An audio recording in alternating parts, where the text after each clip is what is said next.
अगर आपको flash light से पिक्चर लेनी है तो कितना अपर्चर लगाना है ये जानने के लिए एक बहुत आसान तरीका बताते हैं। गाइड नंबर को डिस्टेंस से डिवाइड कर दीजिए, जो डिजिट आता है वही अपर्चर कैमरे में लगा दीजिए, बिल्कुल एक्यूरेट पिक्चर आएगी। आइए आपको फ्लैश की गाइड नंबर निकालने का तरीका बताते हैं। आप अपने फ्लैश का गाइड नंबर जानने के लिए अपनी फ्लैश को और अपने कैमरा सेटिंग को कैमरे को 1000 ISO के ऊपर लगा दीजिए।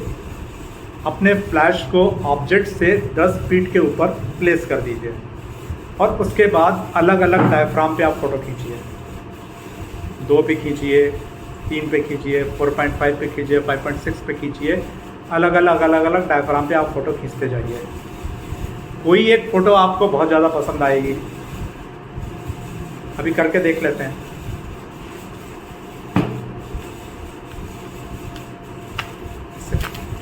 और सामने बैठो। मेरे कैमरे से तुम्हारी दूरी 8 फीट है, थोड़ा और पीछे हो जाओ। बस ये 10 फीट पे ये बैठ गया मेरे से। अब सबसे पहला जो मैंने इसमें सेटिंग लगाया,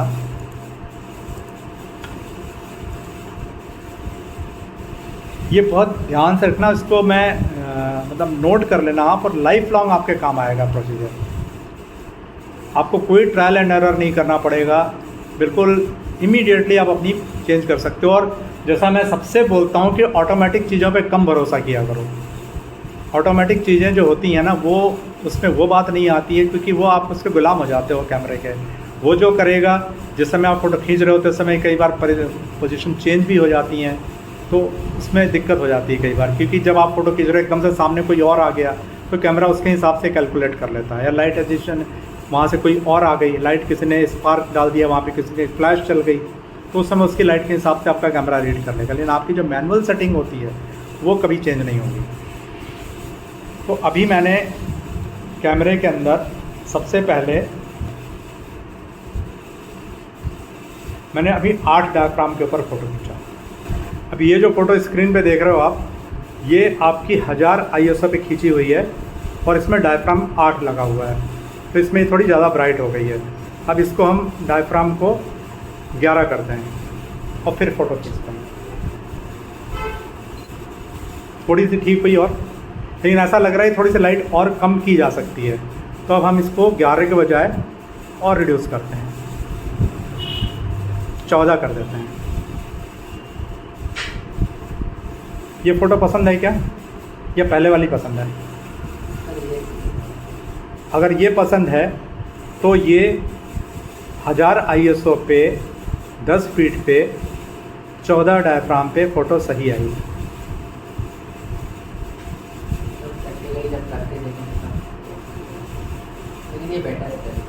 ये पहले से बेटर है, जो भी आपको पसंद है। अब इसका बीच का कर देते हैं, चलो।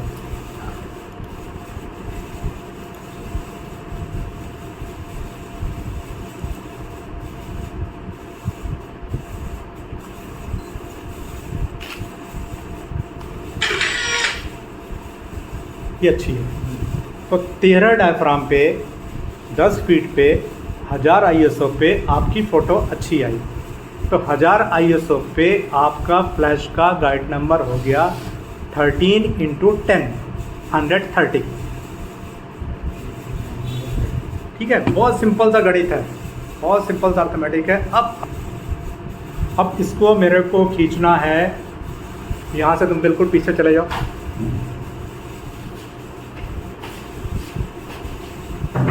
यहाँ से डिस्टेंस हो गई मेरी, नहीं 12 से ज़्यादा है, 18 फीट है, 16 फीट है मान लो।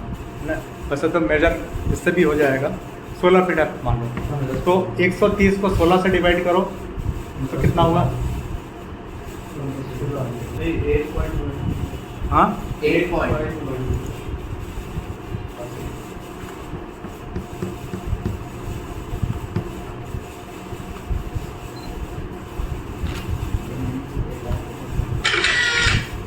ये सही आ गई।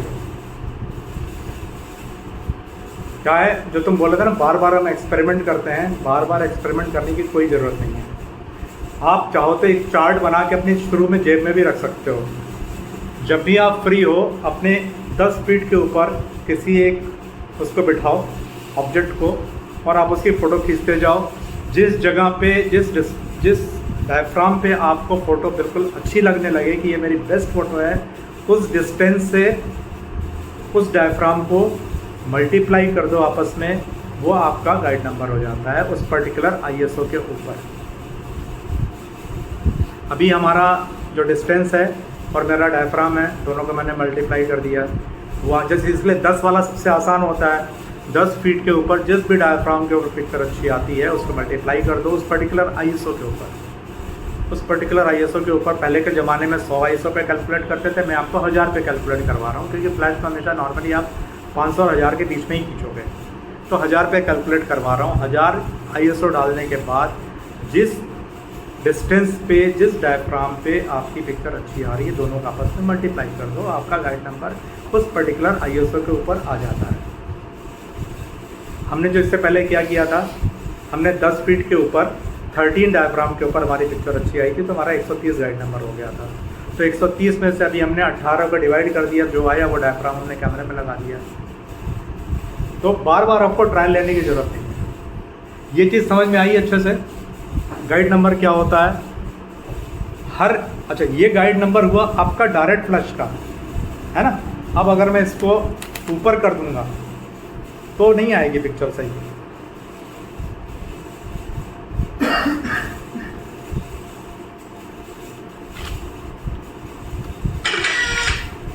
पिक्चर डार्क हो गई थोड़ी सी, है ना। और मेरा आईएसओ मैंने फिर से लगा दिया इसमें 1000। ये लाइफ में सिर्फ एक बार ट्रायल लेना है आपको, रोज रोज नहीं लेना। एक बार, सिर्फ और सिर्फ एक बार, जो आप इक्विपमेंट खरीदोगे उसके लिए है। एक बार आपने मेहनत कर दी और उसके बाद ज़िंदगी भर के लिए वो आपका हो जाएगा।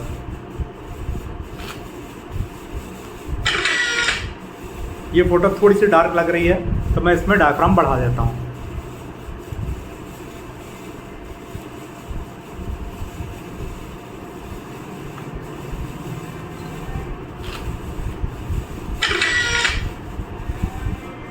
थोड़ा और बढ़ाना है। 7.1 की जगह मैं इसमें फिर अब 5.6 कर देता हूँ। हमने देखो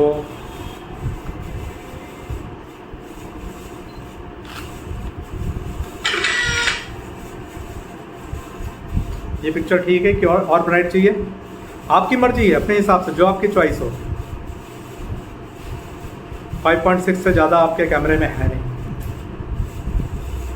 तो बेसिकली इस वाली फ्लैश पे बाउंस सीलिंग करके 5.6 से ज़्यादा आप खींच ही नहीं सकते। समझ में आ गया।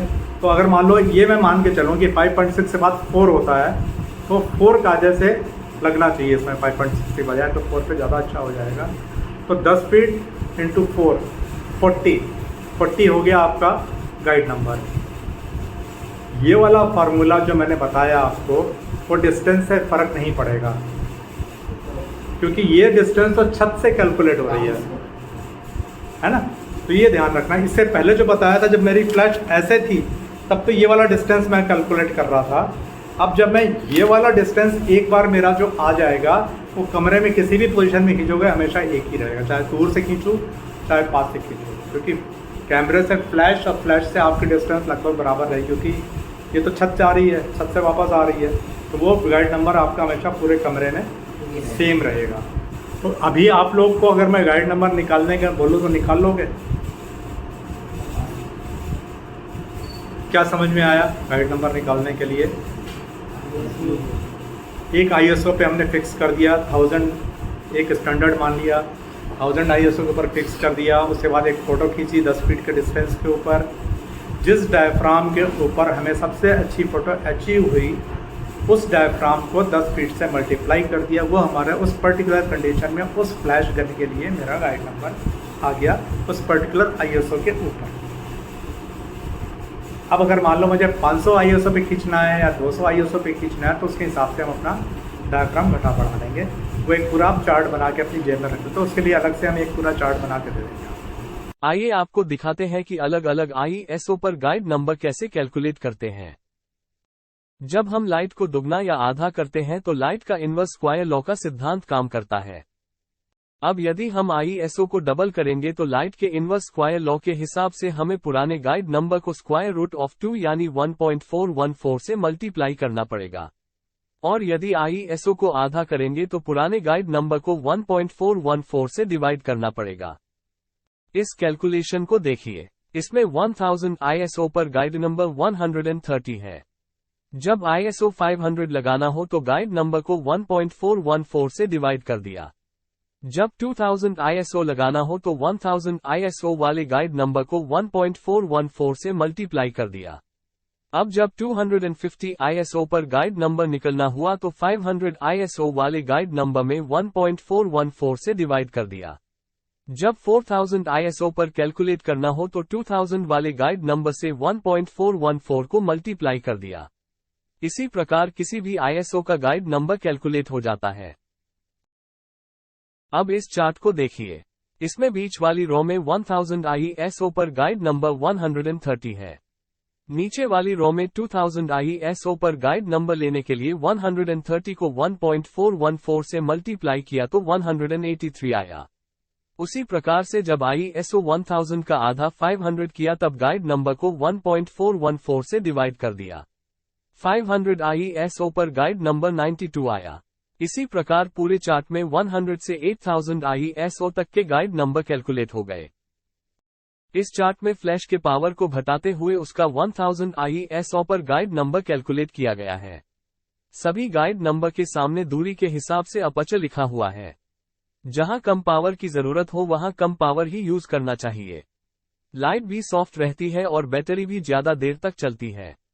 इस चार्ट का उपयोग डे लाइट में फोटो लेते समय फिल इन फ्लैश के लिए फ्लैश लाइट को ऑब्जेक्ट से कितनी दूरी पर रखना है वो भी आसानी से पता किया जा सकता है। इसके बारे में आगे हम अलग से बात करेंगे। इसी तरह आप किसी भी फ्लैश का गाइड नंबर किसी भी ISO के लिए अलग अलग रिफ्लेक्टर और अलग अलग एंगल बाउंड्स के हिसाब से कैलकुलेट करके अपने पास रख सकते हैं। वैसे तो फ्लैश के पीछे भी एक गाइड नंबर का चार्ट बना होता है, लेकिन वो आपके ऑब्जेक्ट के कॉम्प्लेक्शन के हिसाब से सूट नहीं करेगा। गाइड नंबर तो आपके टेस्ट के हिसाब से ही होना चाहिए जिससे आपको सभी फोटो में अच्छा टोन और अच्छा डिटेल मिले। अगर आपको चार्ट बनाने या उसे समझने में कोई दिक्कत आए तो कमेंट बॉक्स में जरूर पूछ सकते हैं।